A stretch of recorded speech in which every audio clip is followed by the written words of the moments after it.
सबैजनालाई मेरो नमस्कार। नयाँ वर्षको सुरुवातसँगै आज चाहिँ मेरो एङ्गेजमेन्ट मेकअप गर्नुपर्ने थियो हाम्रो सुस्मिता सिस्टर।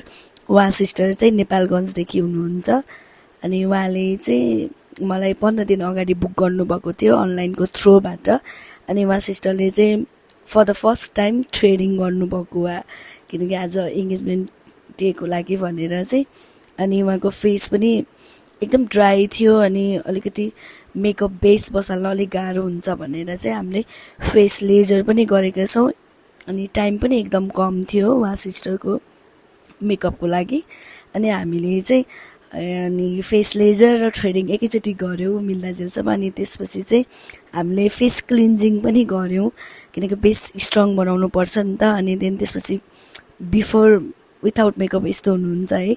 अनि देन त्यसपछि चाहिँ मैले मेकअप चाहिँ स्टार्ट गरेँ उहाँ सिस्टरको। मजाले मैले बेस स्ट्रङ बनाउनलाई चाहिँ मैले स्किन केयर चाहिँ एकदम राम्रो गरेको छु होइन, एकदम टाइम लाएर।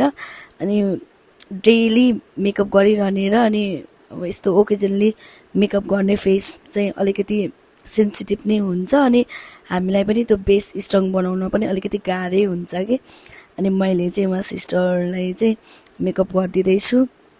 एकदम हतार थियो कि उहाँ सिस्टरलाई चाहिँ मेकअप गर्न चाहिँ, किनकि उहाँको लाइक जुरेको टाइम चाहिँ अलिकति छिटै थियो भनौँ न।